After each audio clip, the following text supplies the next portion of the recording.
All is delight, voice of EGR.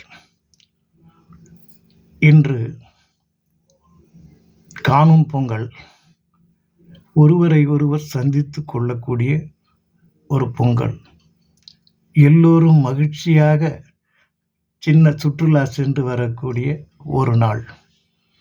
எங்கு பார்த்தாலும் கூட்டம் கூட்டமாக மக்கள் கூடி நின்று சந்தோஷத்தை பரிமாறிக்கொண்டிருக்கக்கூடிய ஒரு நன்னாள். இது ஏன் நமக்கு பெரியோர்கள் வகுத்து வைத்தார்கள்?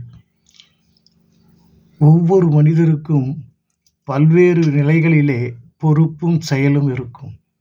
அவரவர்கள் பல இடங்களிலே சென்று வசிக்க வாழ வழி தேடிக் கொண்டிருப்பார்கள். அப்படிப்பட்டவர்கள் அனைவரும் ஒன்று கூடி தன்னுடைய மனதிலே இருக்கக்கூடிய சந்தோஷங்களை பகிர்ந்து கொள்ளக்கூடிய ஒரு நன்னாள்.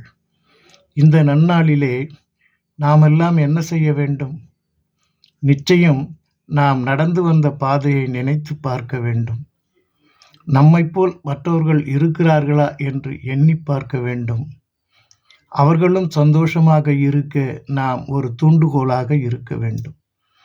இப்படித்தான் நமது முன்னோர்கள் திருவிழாக்களை ஏன் நிர்ணயித்தார்கள்?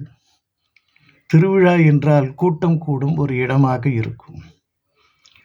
அவரவர்கள் எங்கோ இருப்பவர்கள் கூட ஒன்று கூடுவார்கள். ஒன்று கூடி நல்ல விஷயங்களை பகிர்ந்து கொள்வார்கள்.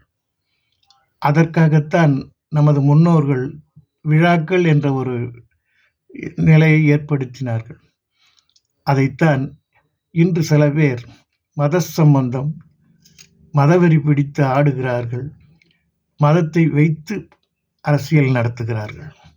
இப்படிப்பட்டவர்களை இந்த நன்னாளிலே நாம் ஒரு வைராக்கியமான உறுதிமொழி எடுத்துக்கொண்டு ஒன்றாய் கூடும் நாளை பகையாக மாற்றக்கூடியவர்களை கண்டாலே விரட்டி அடிப்போம். எல்லோரும் எப்பொழுதும் இன்புற்று இருக்க வேண்டும் என்று நமது முன்னோர்கள் சொன்னார்கள். அந்த வார்த்தைக்கு ஏற்றவாறு நாம் நடந்து கொள்வதற்கு தடையாக இருப்பவர்களை கலைத்தெறிய வேண்டும். ஒவ்வொரு மனிதரும் இந்த உறுதிமொழியை ஏற்றுக்கொண்டால் இங்கே மனிதருக்குள் வேறுபாடு இல்லை, மனதுக்குள் பகை இல்லை, எந்நாளும் எப்பொழுதும் சந்தோஷமே நிலைத்திருக்கும். எல்லாம் இன்பமயம், எப்பொழுதும் இன்பமயம்.